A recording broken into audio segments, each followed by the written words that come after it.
ተመልካቾቼ እንደምን ዋላችሁ? አሁን የማሳያችሁ የጭብጦ አሰራርን ነው። ጭብጦን ለመስራት የሚያስፈልጉትን ነገሮች አቅርቤያለሁ፣ አሳያችኋለሁ።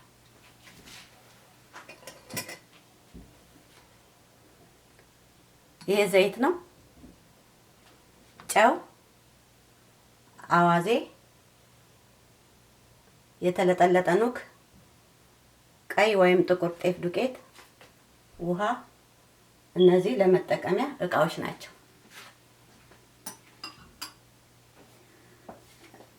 አሁን ይሄኛው ዘይት የምንጋግርበት ብረት ምጣድ ወይም ደግሞ መጥበሻ እንዲለቅልን የምንጠቀምበት ነው። ጨው ያው እንደምታውቁት ለማጣፈጫ ነው። አዋዜው ያው ለማጣፈጫ ነው። አዋዜ ከሌለ በሚጥሚጣ መጠቀም ይቻላል። እና ኑጉ ያው ከቂጣው ጋር አብሮ ተቀላቅሎ የሚበላ ነው ማለት ነው። ከዚህ በመቀጠል መቦካት ስላለበት እጄን እታጠባለሁ።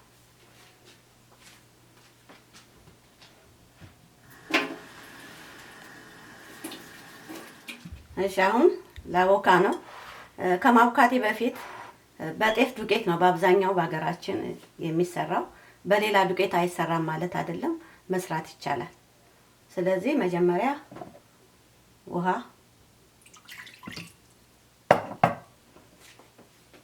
ጨው፣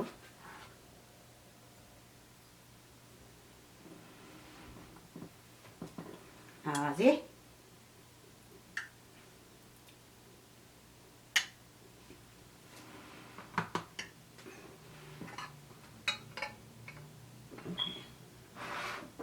ዱቄቱን የሚበቃኝን አይቼ እጨምራለሁ ማለት ነው። እና እንደ ተመጋቢው ይወሰናል መጠኑ፣ ምክንያቱም ትኩሱን ስለሚበላ።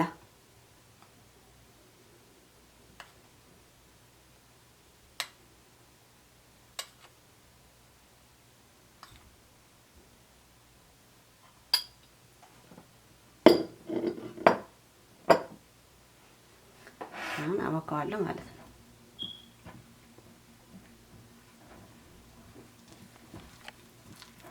አብኩቼ እንገናኛለን።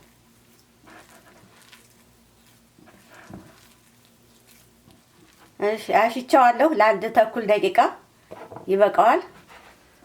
አሁን አሰማለሁኝ የምጋግርበትን መጥበሻ። ከዛ በኋላ እንገናኛለን። እሺ አሁን መጋገሪያዬ ሰምቷል። አስሰዋለሁ እንዲለቅልኝ ማለት ነው። በዘይት ነው ማስሰው።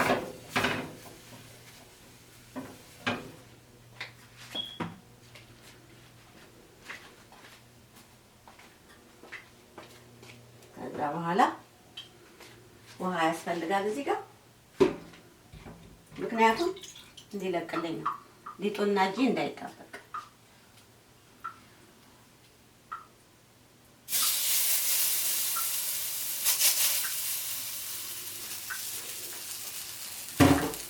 እቀንሳለሁ እሳቱን። ቀጥፌ ሳልጨርስ ሊበስል ይችላል ሳላስተካክለው ማለት ነው። እና በሁለት እጅ ቢሆን ያፈጥናል። እና ወፈር አድርጌ ነው መጋገረው መለስለስ ስላለበት።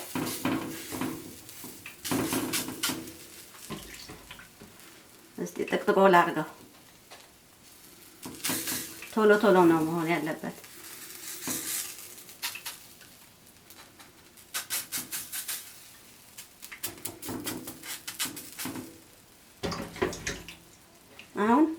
አሁንም እሳቴን እቀንሳለሁ በጣም፣ እና ምክንያቱም ቂጣው መድረቅ ስለሌለበት ነው። በኋላ ለምንሰራው ስራ አይመቸንም። ጊዜ ወስደን ቀስ ብለን ማብሰል አለብን። እንደሌላው የደረቀ ቂጣ ከሆነ አይመችም ማለት ነው። ስለዚህ ሲበስል እንገናኛለን፣ ስገለብጠው ማለት ነው። እሺ አሁን እናየዋለን።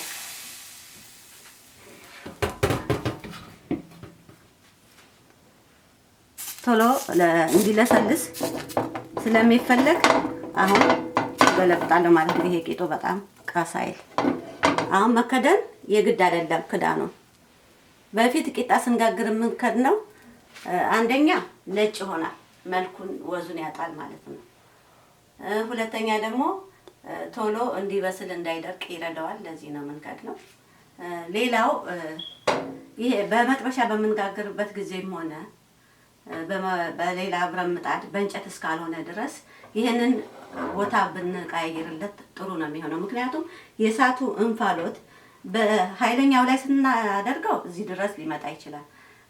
መካከለኛ ላይ ካደረግነው እንደዛው እየቀነሰ ስለሚመጣ እሳቱ መሀል ላይ ብቻ ከሆነ መካከለኛ ላይ ወይም ደግሞ መጨረሻው ትንሹ ላይ ካደረግነው ነበልባሏ እቺ ብቻ ነች በኃይል የሚያገኘውና ስለዚህ እንደዚህ እያደረግን ቦታውን እየቀያየርን ብናደርገው ቂጣው ተስተካክሎ ይበስልልን ይችላል ማለት ነው። እና እንደዛ ነው። ቂጣው እስከሚበስል ድረስ የምገልጽላችሁ ነገር ምንድነው? ይሄንን ጭብጦ ሲሰራ አገራችን ማለት ነው እኛ ባህላችንንም ለመከተልና ለማስተዋወስ ጭምር ነው ይሄንን ትምህርት እየሰጠው ያለሁት ማለት ነው። እና ብንጠቀምበትም ለምግብነት ለሚፈልገው ሰው ጥሩ ነው፣ ጠቃሚ ነው፣ ቶሎም የሚደርስ ነው። እንጀራ ምንም ሌላ ነገር ሳይኖረን ሲቀር እንደገና ደግሞ ሲያስጠላን አንዳንድ ጊዜ ምግቦች ያስጠሉናልና በቀላሉ ይሄንን ለጌታ አድርገን መብላት እንችላለን እና በዛ መልኩ ይጠቅማል። ግን አገራችን በሙቀጫ ነው የሚሰራው። ንጉንና ቂጣውን ይጋገርና በሙቀጫ ይወቀጣል። ሙቀጫ እንኳን ቂጣን አይደለም ሌላም ያደርጋል። አሁን እዚህ ስሰራ እኔ በመፍጫ ነው የምፈጨው።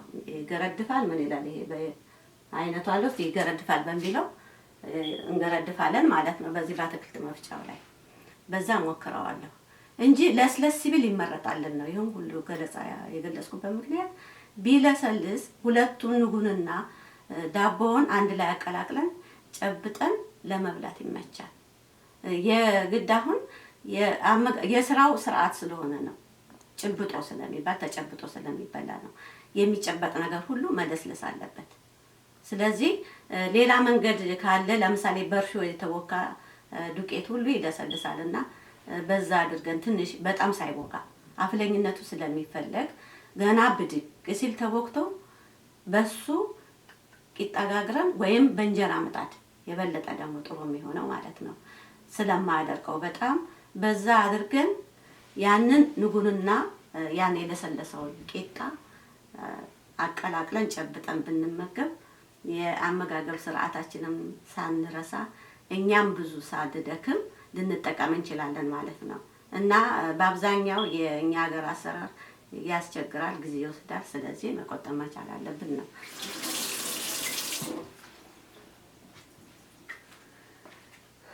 እሺ አሁን ደግሞ ወደሚቀጥለው ስራችን እንሄዳለን።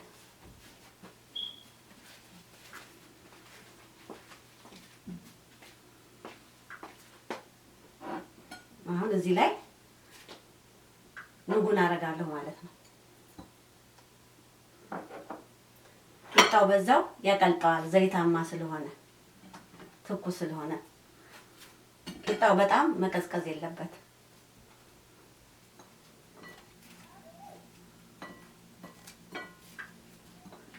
እና ስጨርስ እንገናኛለን። በትንንሿ ነው መቁረስ ያለብኝ እንዲመች ለመፍጨት። ሙቀጫ ከሆነ ምንም ችግር የለውም፣ ጎመድ ጎመድ አድርጎ መጨመር ነው።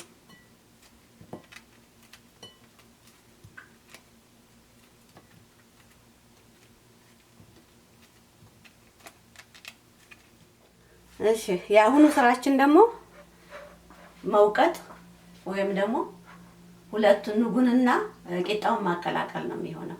እና እንደ ሀገራችን በሙቀጫ መውቀጥ ቢሆን በዚህ ነበረ። ይሄ አሁን የሙቀጫ ዘር ነው፣ ያ ትልቅ ነው እንጂ ሁሉም አሁን እዚህ ጨምረን ወቅጠን ነው የምንጠቀመው። አሁን እኛ በዚህ እንሞክራለን።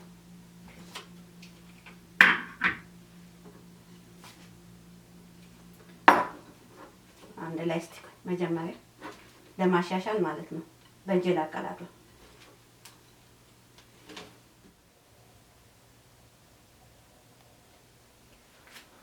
አሁን ይከደንና ይፈጫል ማለት ነው።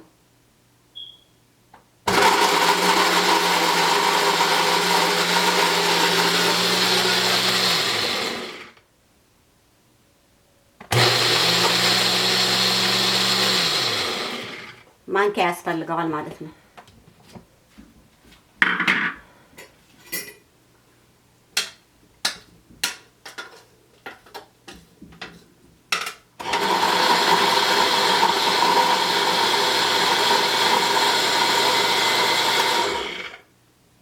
የመሃሉን ብቻ ስለሚፈጭ ነው። የዳርና የዳሩን ወደ መሃል እመልሳለሁ እና ሙቀጫ ከመውቀጥ ይሻላል።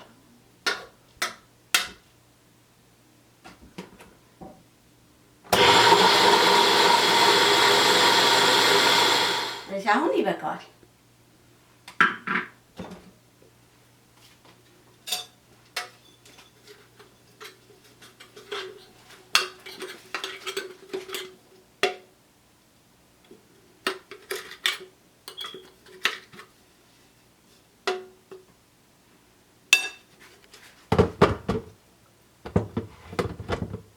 ይሄ ነው እንግዲህ በእኛ ሙቀጫ ወይም በዘመናዊ ሙቀጫ ተወቅጧል ማለት ነው። አሰራሩ አሳያችኋለሁ። በዚህ መልኩ ከተዘጋጀ በኋላ ይጨበጣል። ጨብጠን ነው የምናቀርበው ማለት ነው። ያው በንጹህ እጅ ይጨበጥና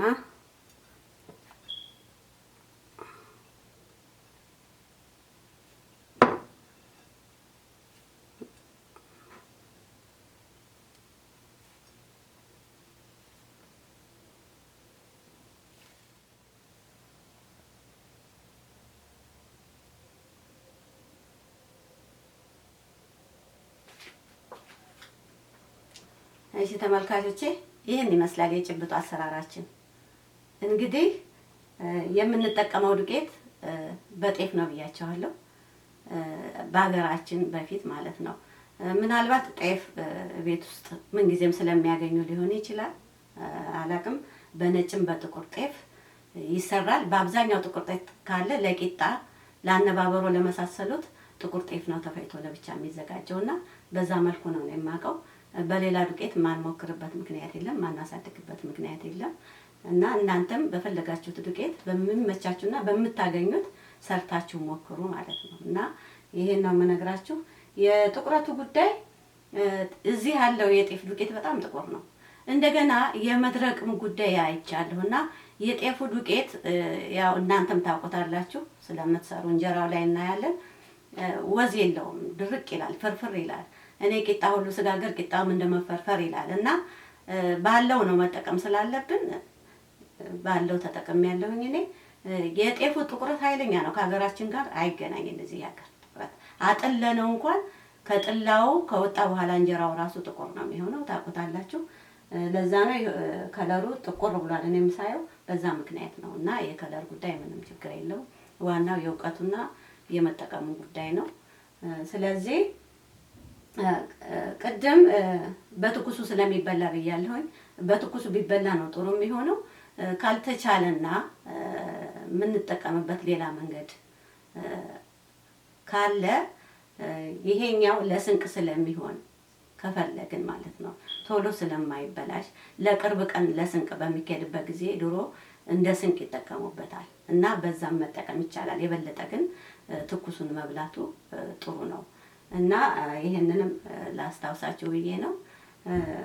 በሌላ ሲገለጽ የነበረው ሆድ ይይዛል ይላሉ እናቶቻችን እና ኑግ በቂጣ አድርጉና እሱን ብሉ፣ ለልጆች ጥሩ ነው፣ ለጤናም ጥሩ ነው እና ሆድም ይይዛል እየተባለ ይባላል። እና እንግዲህ የጭብጦ አሰራር ታሪክ ይሄ ነው።